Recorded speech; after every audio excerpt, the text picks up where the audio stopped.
Any physical quantity, such as length, mass, or time, is measured and denoted in terms of their standards, called a unit of measurement. A unit is an internationally accepted basic reference standard against which the measurements of any physical quantity are compared. In physics, we deal with many physical quantities and their units. However, very few basic units are required to express these physical quantities. Most physical quantities are expressed in terms of some base quantities.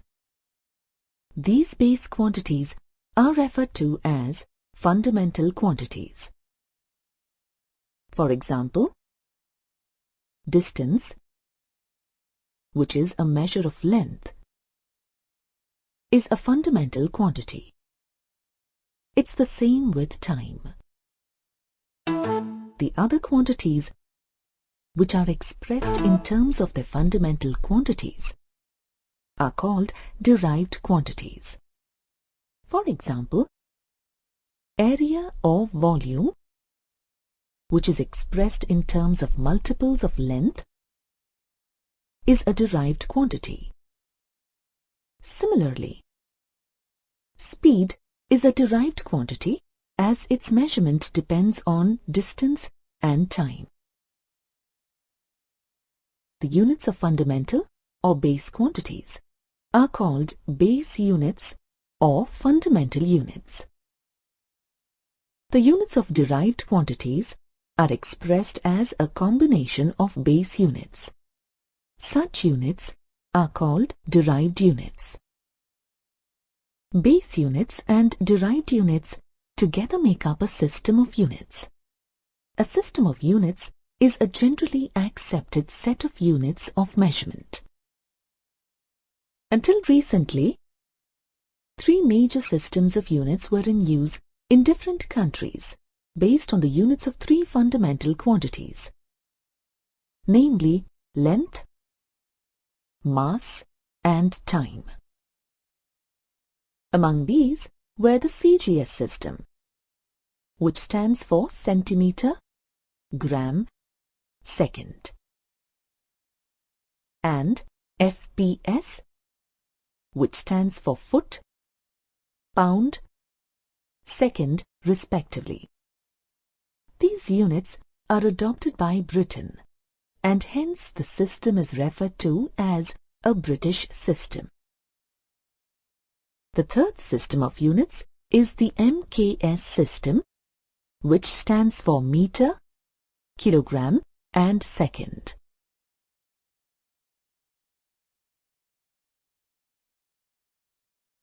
However, in 1971, the General Conference on Weights and Measures recommended a standard set of units of measurement with their symbols and abbreviations.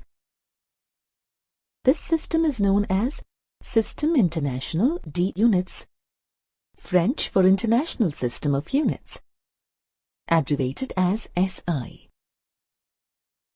Currently, SI units are followed globally for all scientific, academic, commercial, technical and industrial purposes. In SI, there are 7 base units for the 7 physical quantities taken as fundamental quantities. Following are the quantities and their corresponding units.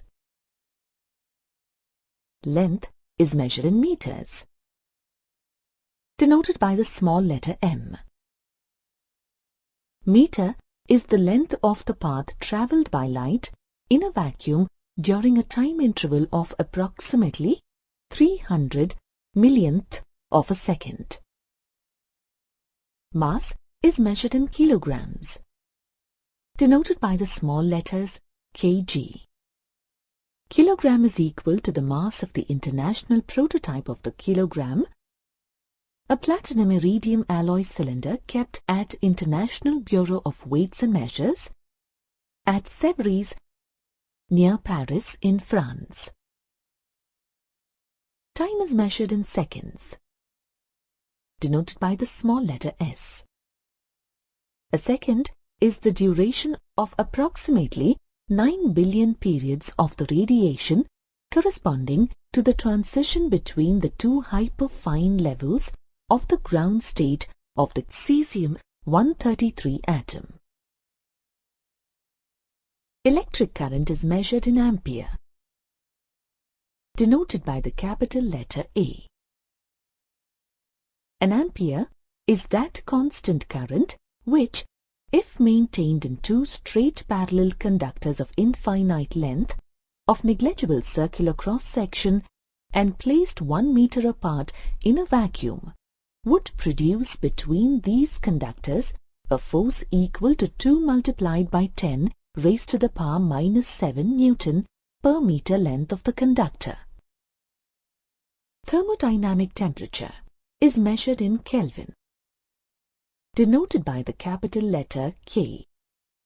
A Kelvin is a fraction 1/273.16 of the thermodynamic temperature of the triple point of water. Luminous intensity is measured in candela, denoted by the small letters CD. A candela is the luminous intensity in a given direction of a source that emits monochromatic radiation of frequency 540 into 10 power 12 Hz, and that has a radiant intensity in that direction of 1 by 683 watt per steradian. An amount of substance which contains as many basic entities, such as atoms or molecules, in a system as equivalent to the number of atoms in a carbon-12 isotope is measured in mole, denoted by the small letters MOL. Apart from these base units, SI has defined two more units for two supplementary quantities, namely plane angle and solid angle. Plane angle d theta is the ratio of length of an arc of a circle to the radius of the circle and is measured in radian, denoted by the small letters RAD. It is defined as the angle subtended at the center of a circle by an arc of length equal to the radius of the circle. Solid angle is defined as the ratio of the intercepted area dA of the spherical surface, described about the apex O as the center, to the square of its radius r, and is measured in steradian, with the symbol SR. If the magnitude of the intercepted area is equal to the square of the radius, then the solid angle is equal to 1 steradian. SI also retained some units from earlier systems for general use. They are minute, hour, day, year, degree, liter, ton, carat, bar, curie, roentgen, quintil, barn, hour, hectare, and standard atmospheric pressure. For all derived quantities, their units are derived from these base SI units. As SI units use the decimal system, it is easy to convert or derive units from base units in this system. You can easily measure length of various entities using appropriate instruments such as a tailor's tape for length of a cloth, a land tape for length of a building, a survey chain for length of roads, etc. However, lengths to be measured can be as large as distance between two heavenly bodies or as small as the radius of an atom. To measure large distances, we employ an important method called the parallax method. What happens if you look at an object with one eye closed? Its position seems to be moved a little from the original position. If you look at a pencil held in front of your eyes against a fixed reference point on a plain wall, with your left eye closing your right eye, and then with your right eye closing your left eye, you observe that the position of the pencil seems to change with respect to the fixed reference point on the wall. This is called parallax. You may call the two eyes are two different viewpoints, since when used separately, they create different lines of sights. Distance between these two viewpoints or points of observation is called basis. Here, the basis is equal to the distance between two eyes. We use exactly the same method to measure the distance of a distant planet. Instead of two eyes, we view the planet from two different observatories on the Earth at the same time.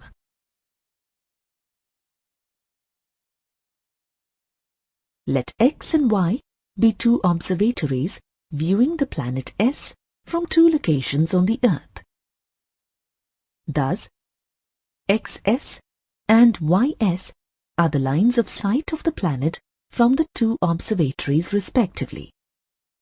Here, the distance B between X and Y is the basis which is known. Thus, XYS forms a triangle. Let beta and gamma be the angles made by the lines XS and YS with the line XY respectively, and angle XSY be theta. The angles beta and gamma are measured while observing the planet with the help of telescopes. As the sum of the angles in a triangle is equal to 180 degrees, and knowing the values of beta and gamma, we calculate the angle XSY between the two directions along which the planet is viewed from these 2 points. This angle, denoted by theta, is known as parallax angle or parallactic angle. As the planet is at very large distance from the Earth, say D, its distance from the 2 observation points on the Earth, namely XS and YS, can be approximated to be equal. As D is large, the ratio of B to D is less than 1. This implies that the parallax angle theta is very small. Subsequently, we consider X and Y as 2 points on arc of a large circle with its center at S and radius D. By definition of angle, theta is equal to the ratio of the arc length, which is the basis B to the radius of the circle D, where theta is taken in radians. Thus, basis B is equal to d theta.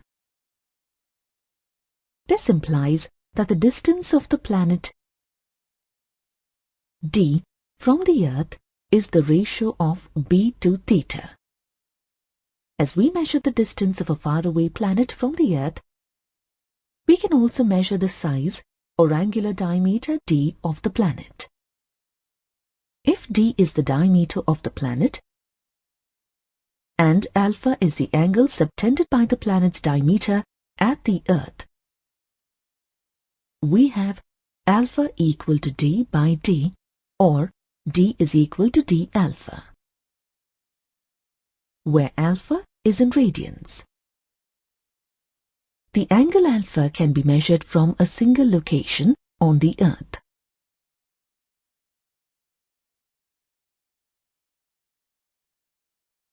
It is the angle between the two directions when two diametrically opposite points of the planet are viewed through the telescope from the observation location.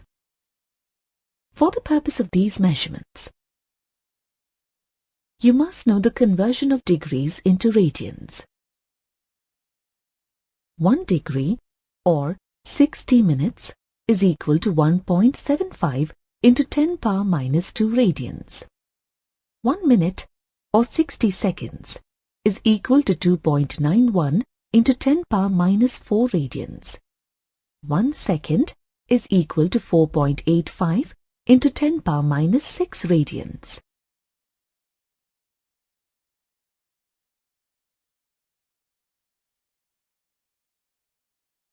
That was about large distances. Let us now look at the other side of the coin. That is, smaller distances. To measure very small distances, such as the size of a molecule, we cannot employ devices like a vernier calipers or a screw gauge. Special microscopes need to be used. However, all such instruments have certain limitations in measuring lengths. We can use a simpler method to estimate the size of a molecule. Let us take some oleic acid. Oleic acid is a soapy liquid with large molecular size of the order of 10 power minus 9 meter. To start with, we prepare a 20 cc of alcohol oleic acid solution with 1 cc of oleic acid in it, and dissolve 1 cc of this solution in alcohol to dilute it to 20 cc. This makes the concentration of oleic acid as 400th part of the solution.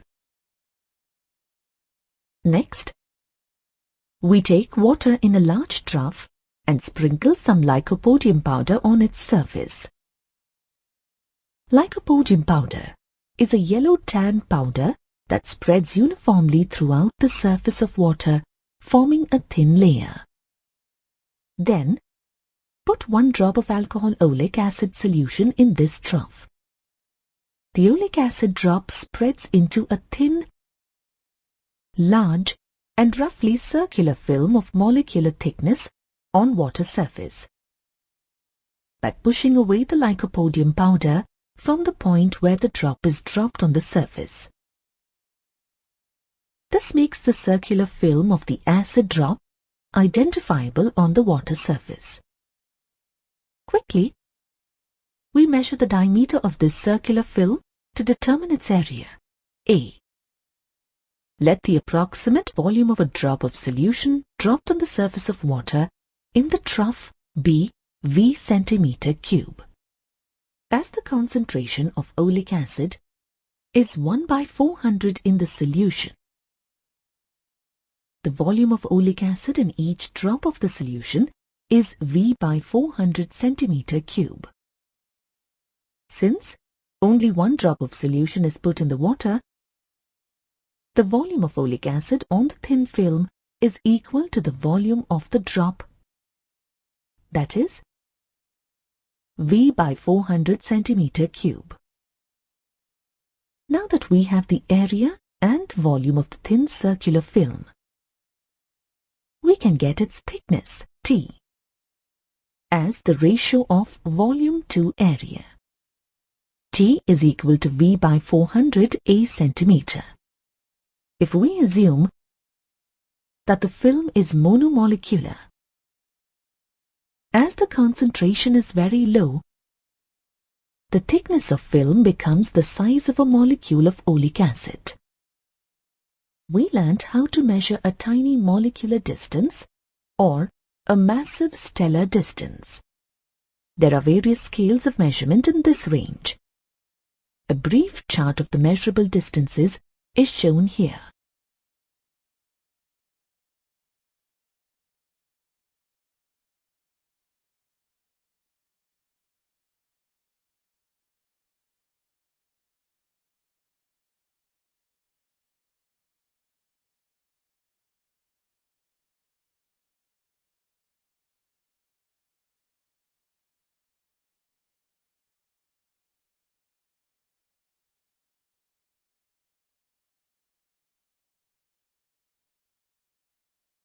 Some of these units are named for usability purpose, such as Fermi, denoted by small letter f, which is equal to 10 to the power minus 15 meter. Angstrom, denoted by accented A, equal to 10 to power minus 10 meter. Astronomical unit, denoted by AU, that measures average distance of the Sun from the Earth, which is equal to 1.496 into 10 to the power 11 meter. Light year, denoted by small letter ly, which is equal to 9.46 into 10 to the power 15 meter. A light year is the distance that light travels with velocity of 3 into 10 to the power 8 meter per second in 1 year. Parsec, denoted by small letters PC, which is equal to 3.08 into 10 to the power 16 meter.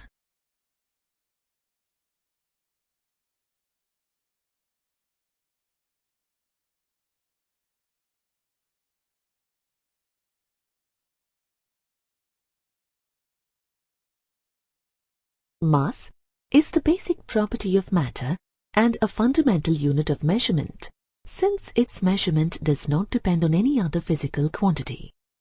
The SI unit of mass is kilogram, denoted by small letters kg. We observe the standard kilogram weight used by different shopkeepers. But the prototype of the standard kilogram is supplied by the International Bureau of Weights and Measures, BIPM. The copies of the standard weight are available worldwide, including National Physical Laboratory in India for standardization of mass locally. If the magnitude of the mass of the object to be measured is much higher than the kilogram, say, for example, the mass of a paddy bag, unit like quintal, which is equivalent to 100 kilograms, is considered. Another higher unit is the ton, which is equivalent to 1000 kilograms. Masses of cargo containers are expressed in tons. Different types of balances are used to measure masses of objects of varying magnitudes. They range from electronic balances used in gold shops, common balances used in grocery shops, and platform balances used to weigh heavy articles such as reams of construction rods. However, some objects are either so large or so small that their mass cannot be measured using balances. For example, the mass of heavenly bodies, like planets and stars, or the mass of subatomic particles, like an electron or a proton, cannot be measured by direct usage of a balance. We employ indirect methods and techniques by which we can measure their masses.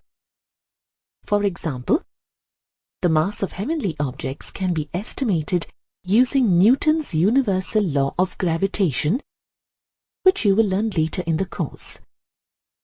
Mass of subatomic particles, like electrons, can be found by making use of devices like mass spectrograph. In a mass spectrograph, a stream of charged particles, like electrons, in rectilinear motion is subjected to electric and magnetic fields. Due to the effect of the fields, the particles then follow a curved path. Then the radius of the curved path of the particles, which is dependent on the mass of the particle, is observed. From the radius of the path observed, the mass of the particle is estimated. The usage of the unit kilogram is not convenient for measuring the masses of the particles like atoms or molecules. Hence, for measuring the masses of the particles like atoms or molecules, a convenient unit called Unified Atomic Mass Unit, referred to as AMU in short, was established. The symbol of Unified Atomic Mass Unit is U. One Unified Atomic Mass Unit is defined as mass of 1/12 the mass of an isolated atom of carbon-12 isotope, at rest and in its ground state, including the mass of the electrons. It is equivalent to 1.66 into 10 power minus 27 kilograms. The masses of different objects we come across in the universe have a huge variation. The table that follows shows the range and the order of the masses of different objects.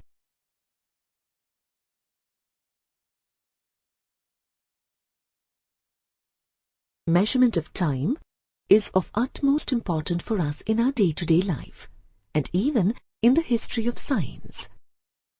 Measuring time gives the chronological order of events that take place and helps in better conceptual and factual understanding of science.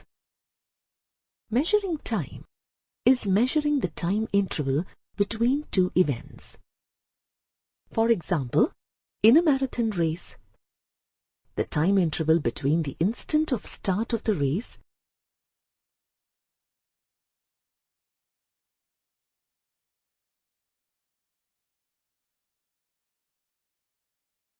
and the instant the winner crossing the finish mark is essential to declare a winner in the race.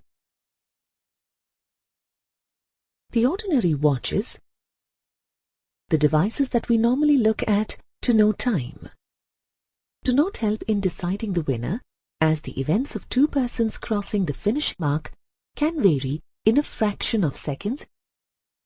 To increase the accuracy, we require the time measuring devices that can measure the smallest fraction of a second, the standard SI unit in measuring time. There were so many kinds of time measuring devices used in the past, ranging from the hourglasses, pendulums, sundials, etc., which measure time based on different phenomena.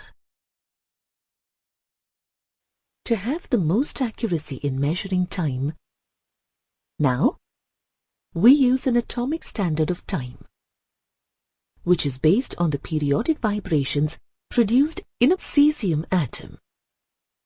Hence, the clock is also referred to as the cesium clock or the atomic clock. In a cesium clock, the second is taken as the time needed for 9,192,631,770 vibrations of the radiation corresponding to the transition between the two hyperfine levels of the ground state of cesium-133 atom. The vibrations of the cesium atom regulate the time shown by this atomic clock,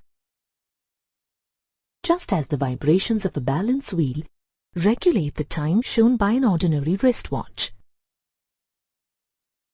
The cesium atomic clock has an accuracy of 1 second in 1 million years, or an uncertainty of plus or minus 1 into 10 power minus 13. The number of seconds in a year is 3.1536 into 10 power 7. Hence, the atomic clocks lose or gain no more than 3 microseconds in 1 year. That is why a set cesium atomic clock is used at the National Physical Laboratory, NPL, New Delhi, to maintain the Indian standard of time. The time intervals of events that we come across in the universe vary over a very wide range. Some of the major time intervals are shown here in multiples of seconds.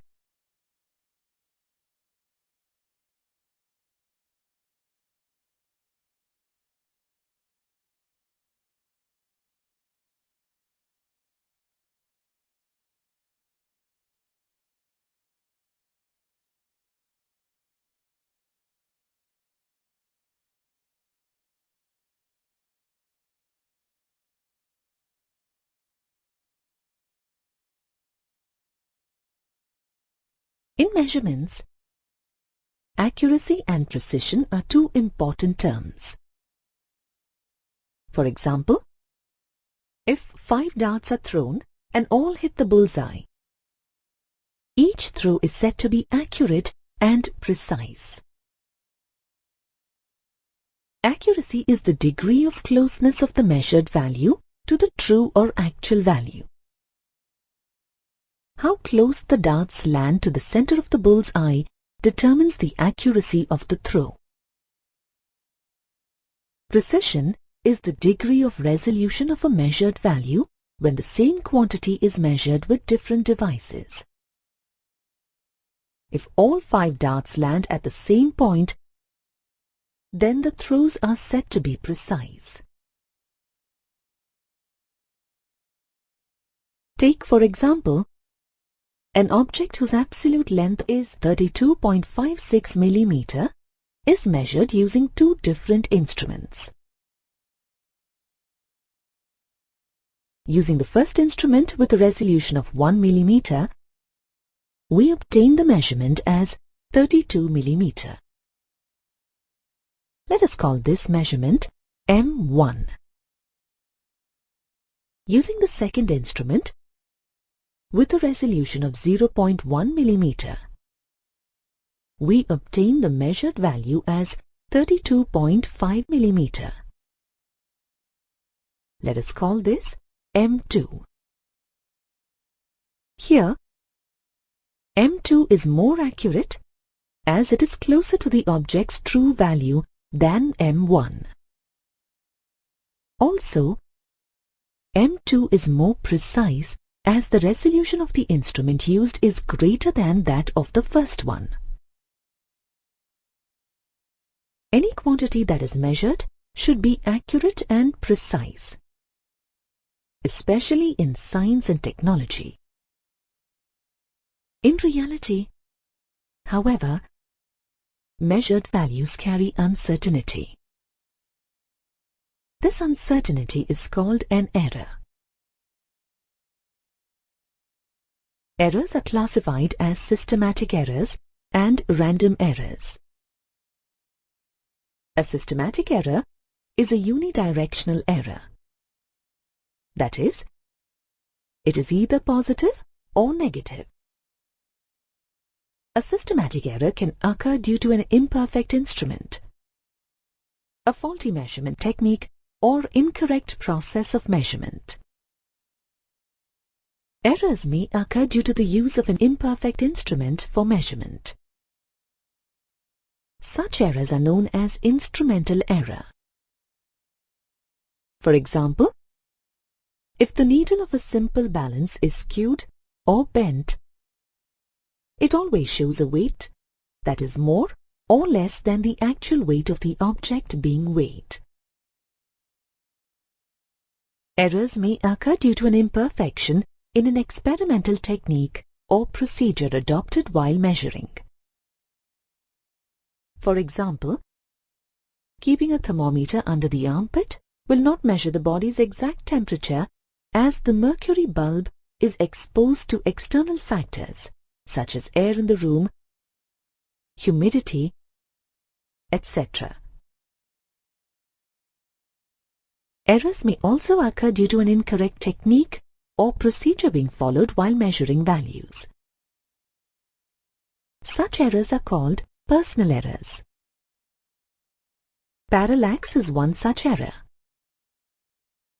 While measuring the length of a line using a foot scale, if you tilt your head, the length measured will be shorter or longer by a millimeter or two.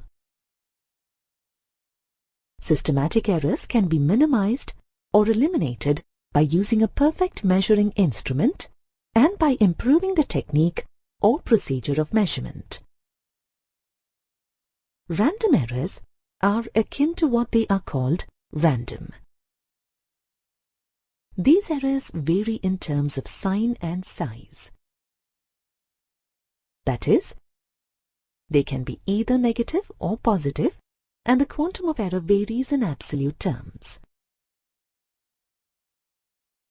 These errors can arise out of unpredictable situations, such as a sudden change in environmental conditions, voltage fluctuations, or mechanical vibrations in the experimental setup, etc.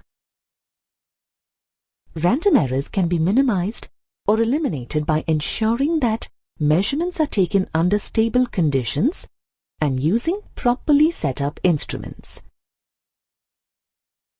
Another type of error is least count error. This can be associated with both systematic and random errors. Least count is the smallest value of measurement that can be measured using an instrument. All values are considered precise up to the least count of a measuring instrument. For example, if you are using a meter scale, its least count is 1 millimeter. Hence, any measurement error will be in multiples of millimeters, not less. In academic laboratories, the general equipment used to measure length is a vernier calipers and a screw gauge. The least count error in a vernier calipers is 0.01 centimeter and for a screw gauge is 0.001 centimeter. Least count error can be minimized or eliminated by using high precision instruments or improving experimental techniques.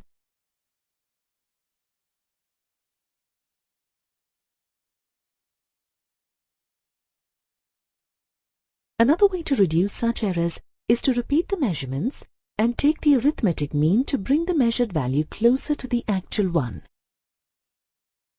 If n measurements are taken, say A1, A2, A3, A4, so on till An, then the final value will be taken as the arithmetic mean of these n measurements. In the absence of a true value of measurement, this arithmetic mean is treated as the true value. The magnitude of difference between the true value and each measured value of a quantity is called the absolute error of that measurement. It is denoted by mod delta A. Since an arithmetic mean is considered the true value, delta A1 is equal to A1 minus A mean. Delta A2 is equal to A2 minus A mean, and so on till delta An is equal to An minus A mean. Individual error, delta A, may be positive or negative. However, absolute error, mod delta A, is always positive. Mean absolute error is the arithmetic mean of absolute errors of all measurements. If we take a single measurement instead of n number of measurements, then the value of the measurement lies in the range A mean plus or minus delta A mean. This implies that any measurement of a physical quantity A is likely to lie between the values A mean minus delta A mean and A mean plus delta A mean. Instead of absolute error, we often use relative error. Relative error is the ratio of mean absolute error to mean value of the measurements. Relative error is denoted by delta A. When relative error is taken in terms of percentage, it is called percentage error. When a quantity is derived from more than one measured value, the error in the derived quantity may be a combination of errors in the values from which it is derived. For example, the volume of a cuboid is the product of its length, breadth, and height. If there is an error in measurement in length, breadth, and height, then the error in volume will reflect the combined effect of all three errors due to mathematical operations. Some common combination errors are error of a sum or a difference, error of a product or a quotient, or error in case of a measured quantity raised to a power. When two quantities are added or subtracted, the absolute error in the final result is the sum of the absolute errors in the individual quantities. If two physical quantities have their measured values A and B and mod delta A and mod delta B are their absolute errors, find the error delta C in the sum C is equal to A plus B. We have by addition C plus or minus delta C is equal to A plus or minus delta A plus B plus or minus delta B. The maximum possible error is C. Delta C is equal to delta A plus delta B. For the difference C is equal to A minus B, we have C plus or minus delta C is equal to A plus or minus delta A minus B plus or minus delta B, which is equal to A minus B plus or minus delta A plus or minus delta B, or delta C is equal to plus or minus delta A plus or minus delta B. The maximum value of the error delta C is again delta A plus delta B. When two quantities are multiplied or divided, the relative error in the result is the sum of the relative errors in the multipliers. Suppose a measurement Z is equal to A into B, and the measured values of A and B are A plus or minus delta A and B plus or minus delta B. Then Z plus or minus delta Z is equal to A plus or minus delta A multiplied by B plus or minus delta B, or Z plus or minus delta Z is equal to AB plus or minus B delta A plus or minus A delta B plus or minus delta A delta B. Dividing left-hand side by Z and right-hand side by AB, we get 1 plus or minus delta Z by Z is equal to 1 plus or minus delta A by A, plus or minus delta B by B, plus or minus delta A by A into delta B by B. Since delta A and delta B are small, we shall ignore their product. Hence, the maximum relative error delta Z by Z is equal to delta A by A plus delta B by B.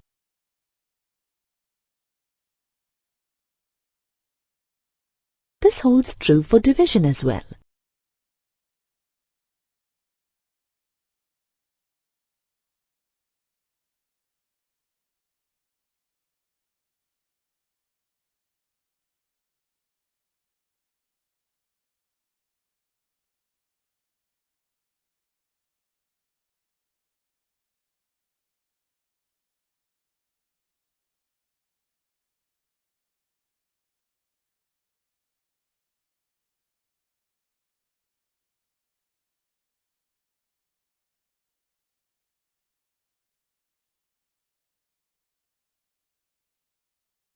The relative error in a physical quantity raised to the power k is k times the relative error in the individual quantity. If z is equal to a square, then delta z by z is equal to delta a by a plus delta a by a is equal to 2 into delta a by a. Hence, the relative error in a square is twice the error in a. In general, if z is equal to a to the power p into b to the power q divided by c to the power r, then delta z by z is equal to p into delta a by a plus q into delta b by b plus r into delta c by c.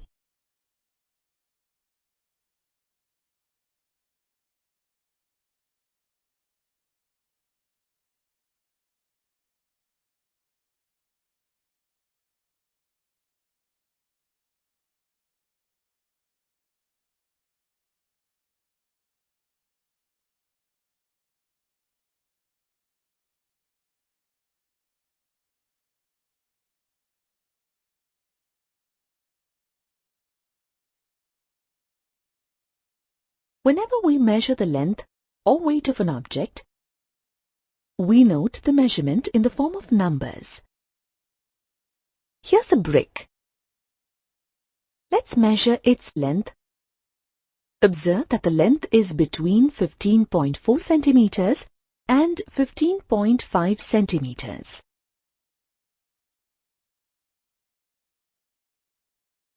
Since we are not sure, we can say that the length is approximately 15.45 centimeters. In this measurement, 1 and 5 in the whole part and 4 in the decimal part are certain, while the 5 in the decimal part is uncertain. This 5 is uncertain because this is an approximate value. The values of many measurements in real life are decimal numbers. Digits in decimal numbers can be categorized as certain and uncertain. The number of digits in a measurement which are certain plus one additional digit which is uncertain are together known as significant figures. There are rules to determine the significant figures in a given number. The first rule says that in any measurement, all non-zero digits are significant. For example, we weighed a bar of steel that measures around 62.45 kilograms. Here, all the digits are non-zero numbers. In this number, all the 4 digits are significant figures. The second rule says that in any measurement, all the digits including zeros are significant for a decimal number greater than 1.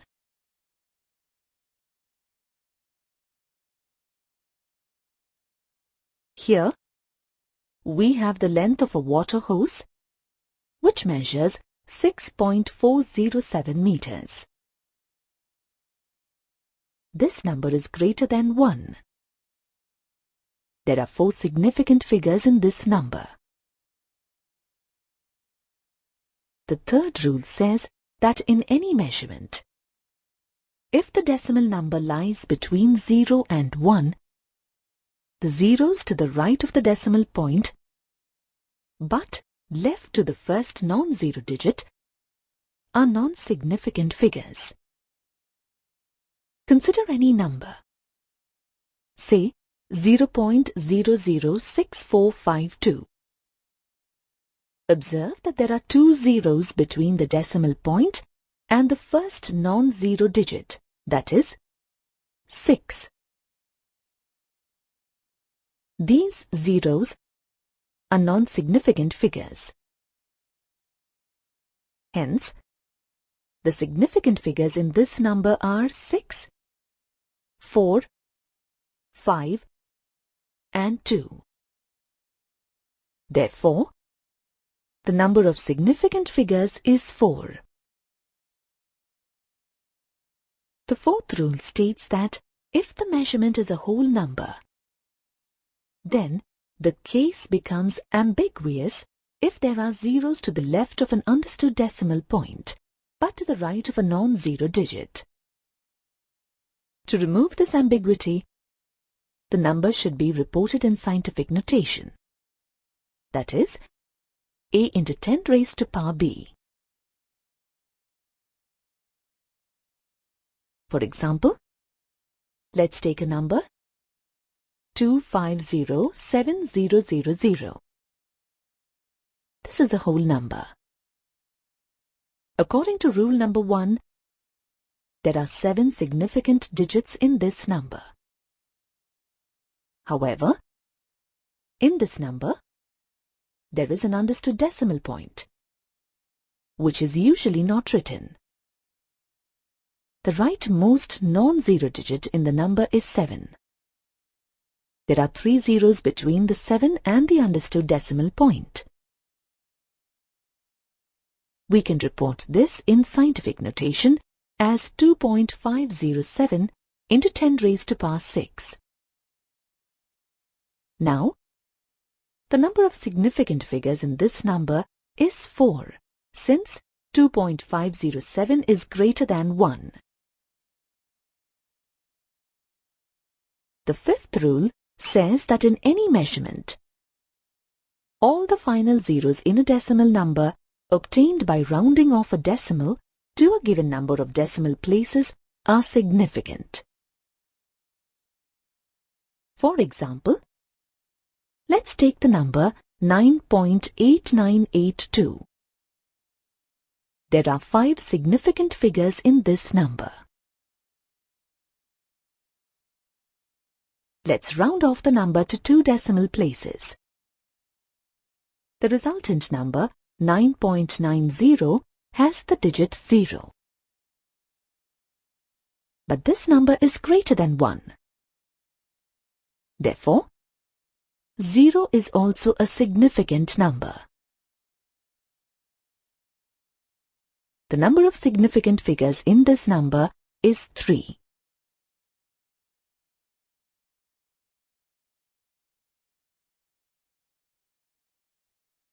Using the rules we just studied, decimal numbers can be rounded off to the required significant figures.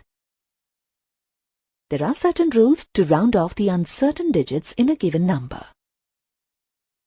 The rule by convention says that the preceding digit is raised by 1 if the insignificant digit to be dropped is more than 5, and is unchanged if the latter is less than 5. Here is an example. We will round off 8.917 to 3 significant figures. This number has non-zero digits and there are 4 significant figures.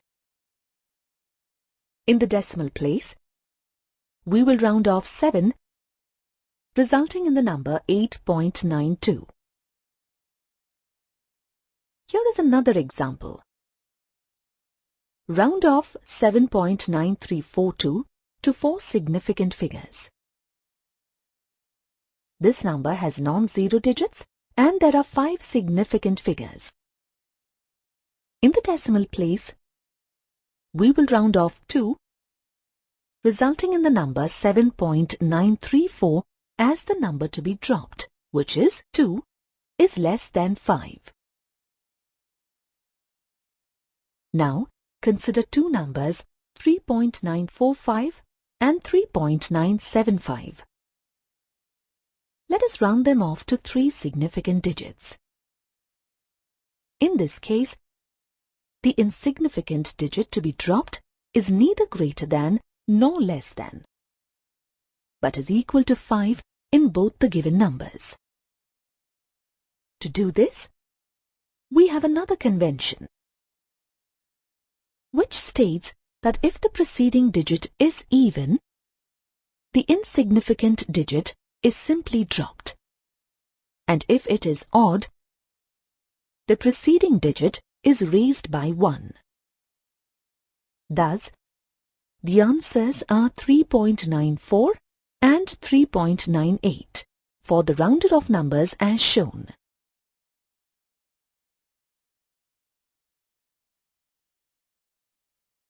Here, the length can be written as 8.1 plus or minus 0.1 or 8.1 plus or minus 1.2%. And the breadth can be written as 5.1 plus or minus 0.1 or 5.1 plus or minus 2%. Hence, using the combination of errors rule, the area of the field calculated as the product of these two quantities would be 41.31 plus or minus 3.2% or 41.31 plus or minus 1.3 square meters. We can report this as 41 plus or minus 1 meter square. Here, 1 square meter is the error in the result. Thus, the result also has two significant digits, which is same as the original data. Rule number 2 says that the relative error of a value of a number specified to significant figures depends not only on n but also on the number itself. If there are two quantities, say 10.01 meters and 80.5 meters, both carrying an error of 0.1 meter, then the relative error in 10.01 meters is plus or minus 1%, while the same for 80.5 meters is 0.12%. Another important point to remember with significant figures is that intermediate results in a multi-step calculation should be taken to an additional significant figure in every measurement than the number of digits in the least precise measurement. Consider a number, say 6.55. The reciprocal of 6.55 taken to the same number of significant digits, that is 3, is 0.152. However, the reciprocal of 0.152 is 6.58, which does not match the original data we had. Now, if we consider the reciprocal of 6.55 to 4 significant digits, we get 0.1527. The reciprocal of 0.1527 taken to 3 significant digits is equal to 6.55, which is the original data again.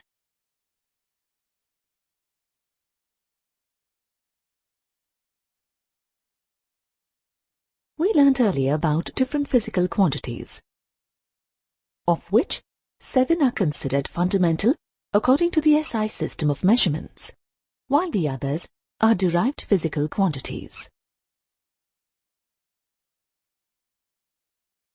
The 7 fundamental quantities are length, mass, time, electric current, thermodynamic temperature, amount of substance, and luminous intensity.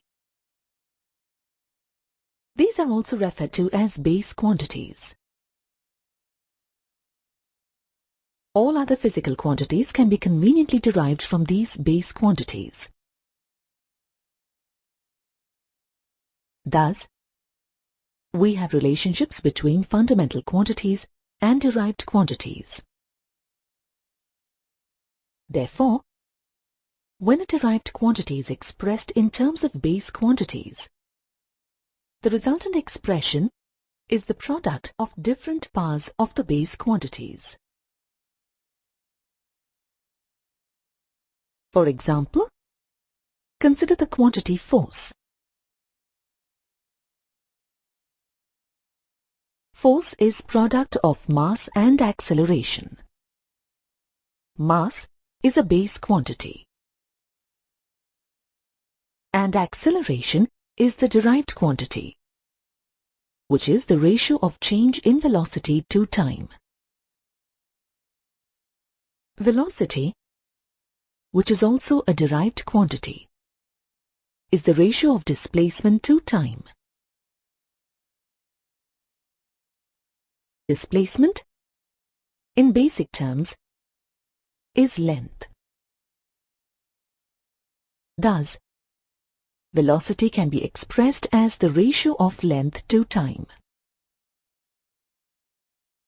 Using the same logic, we can write acceleration as length by time divided by time. Thus, the expression for a quantity force can be simplified as shown. From the expression, it is clear that the exponents of mass, length, and time in the expression for force are 1, 1, and -2 respectively. These exponents of base quantities in the expression for force are called dimensions. Thus, the dimensions of a physical quantity are the powers or the exponents to which the base quantities are raised to represent that quantity. We say the dimensions of force are 1 in mass, 1 in length, and -2 in time. For convenience, we use symbols to represent base quantities as follows. For mass, we use m. Length is denoted by L and time by T.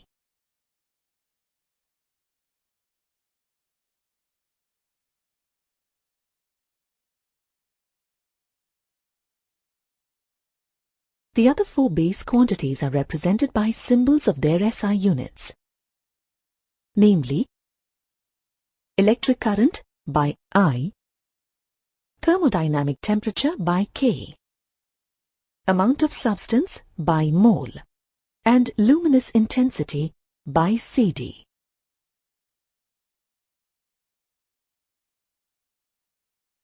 The physical quantity expressed in terms of its base quantities is enclosed in square brackets to show that it is an equation among the dimensions of the quantity and not among the magnitudes.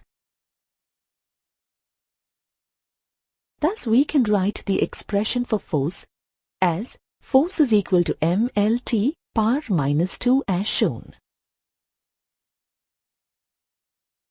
Such an expression for a physical quantity in terms of its base quantities is called its dimensional formula.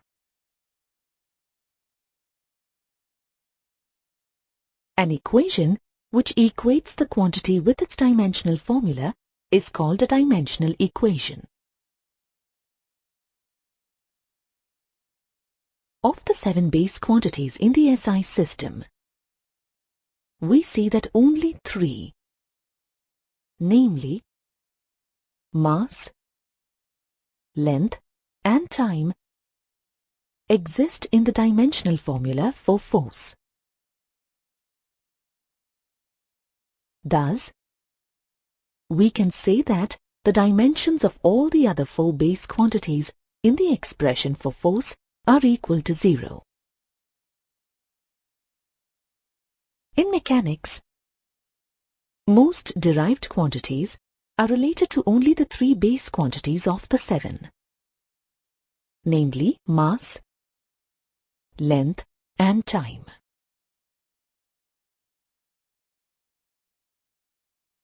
Let us look at another example.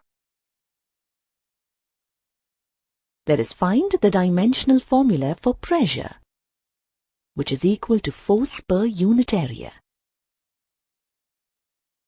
Area is the product of length and breadth. Length and breadth represent the base quantity, length. Thus, area can be expressed as length square, and hence its dimensional formula is L power 2. We know that the dimensional formula of force is mLT power minus 2. Now, the dimensional formula of pressure is obtained as shown. Following the same methodology, we find the dimensional formula for the volume of a body. Volume is the product of length, breadth and height. Height also represents the base quantity, length. Thus, the dimensional formula of volume is L power 3. Similarly, we can find the dimensional formula of mass density, which is the ratio of mass to volume. The dimensional formula for density is mL power minus 3.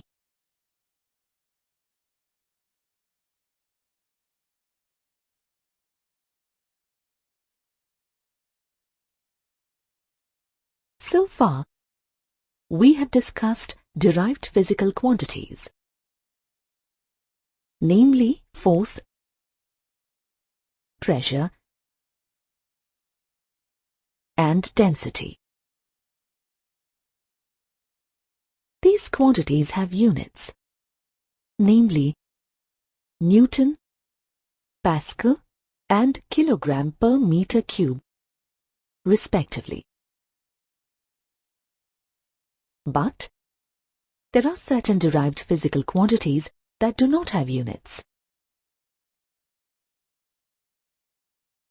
For example, relative density is the ratio of the density of a substance to the density of water. As it is the ratio of two identical quantities, it does not have any unit. Therefore, the quantity relative density does not have any dimensional formula. Another example is absolute refractive index, mu, of an optical medium, which is the ratio of the speed of light in air or a vacuum to the velocity of light in the given medium. Refractive index is just a number and is significant even though it does not have any unit, because the value of mu of a medium indicates the extent to which a ray of light bends on entering the medium at a given angle of incidence. Refractive index of a given medium is constant and does not have any dimensional formula. You will learn about refractive index in detail later in the course. We also have certain physical constants, each of which has a unit as well as dimensional formula.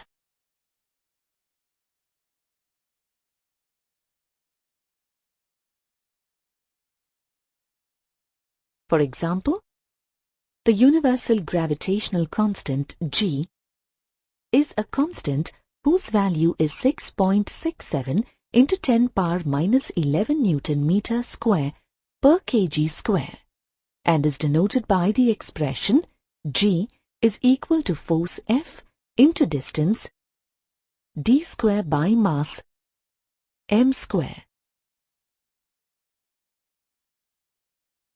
Thus, the dimensional formula of G is obtained as shown. We obtain the dimensional formula of G as m power minus 1 L power 3 T power minus 2. You will learn about G in detail later in the course. So far, we have discussed physical quantities, which are expressed as the product of base or other derived quantities. We also learnt that a dimensional equation is the equation among the dimensions of the quantity and not among the magnitudes.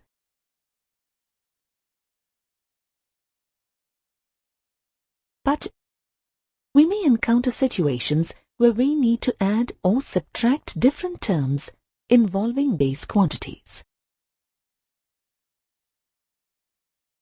It is very important to know that when we write L plus L, as shown, we mean length added to length. So, we get length. Again, it is not 2 times L as we are not adding the magnitudes of the length.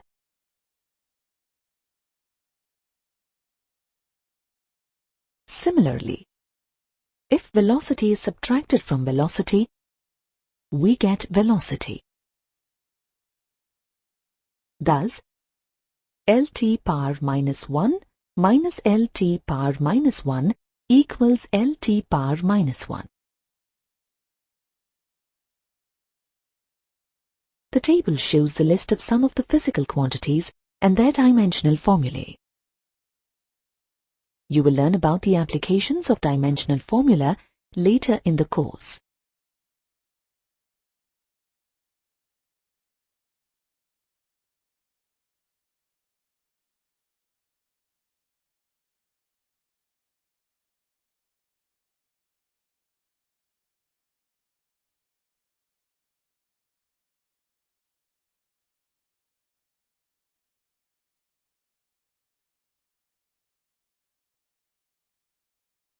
We learnt earlier about the dimensions of some physical quantities.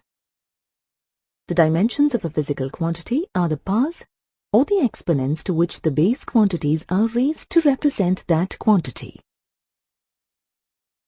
An expression for a physical quantity in terms of its base quantities is called the dimensional formula. An equation which equates the quantity with its dimensional formula is called the dimensional equation. We will now learn about the uses of these dimensional formulae and dimensional equations. We know that a dimensional equation is the equation among the dimensions of a quantity and not among the magnitudes. Thus, when we write L plus L, as shown, we mean length added to length. So we get length again. It is not 2 times L as we are not adding the magnitudes of the length. This property of a dimensional equation can be used to check the dimensional consistency of equations by analyzing the dimensional formula of quantities on both sides of the equation. For example, consider the motion of a body moving with an initial velocity u and uniform acceleration a, having made a displacement s in a time interval t. The motion of the body can be represented by the equation s is equal to ut plus half at square.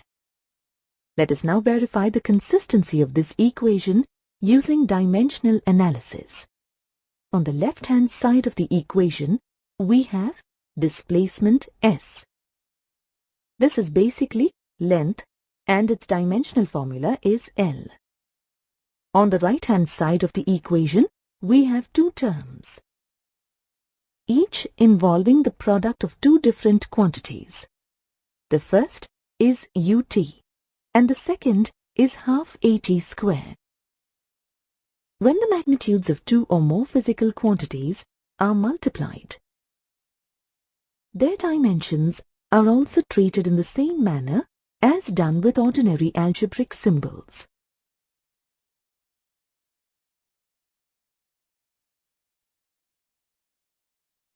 In this case, in the first term, it is the product of velocity and time.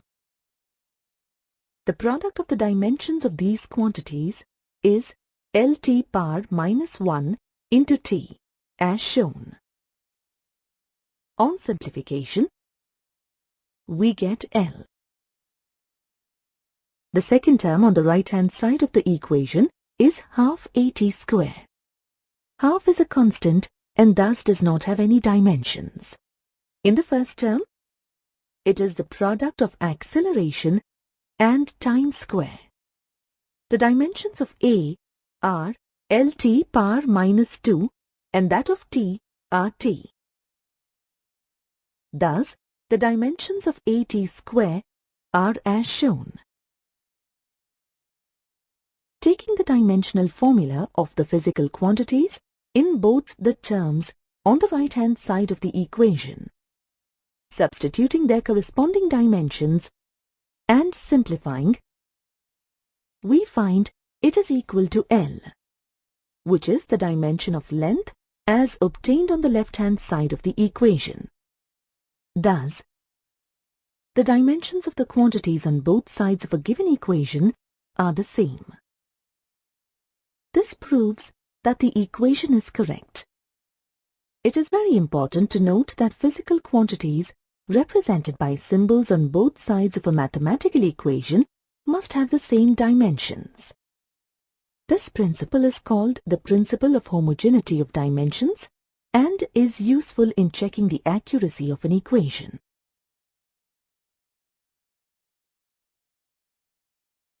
This principle can also be used to derive expressions for physical quantities if the other quantities on which it depends are mentioned.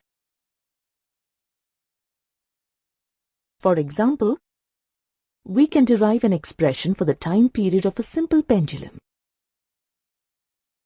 assuming that its time period t depends on the length, mass of the pendulum, and the acceleration due to gravity at a given place. Let us take the constant of proportionality k as 2 pi. We assume that the time period is proportional to L power A, M power B and G power C, where A, B and C are constants. Replacing the proportionality symbol, we get a constant k. Hence, the time period is equal to k into L power A, M power B, G power C. We now need to find the values of A and B using dimensions of the physical quantities on both sides of the equation. The dimensional formula for time is T. The dimensional formula for length is L. The dimensional formula for mass is M. The dimensional formula for acceleration due to gravity is Lt power minus 2. The constant does not have any dimensions. Hence, the dimensional formula of the quantities on the right side of the equation is simplified as shown. Let this be equation 1. The dimensional formula of the quantity on the left side of the equation is as shown. As we do not have the term for M and L on the left-hand side of the equation, we take their powers to be 0 as shown. Let this be equation 2. Equating equations 1 and 2. We compare the powers of the base quantities on both sides of the equation. Thus, we get B equal to 0, A plus C equal to 0 and minus 2C equal to 1. On simplification, we get the values of B equal to 0, C equal to minus half and A equal to plus half. Thus, the expression for the time period of the simple pendulum becomes 2 pi into the square root of L by G as shown. The value of k, which is equal to 2 pi, cannot be found by using dimensional analysis. However, this method cannot be applied to derive equations where addition or subtraction of different terms is involved.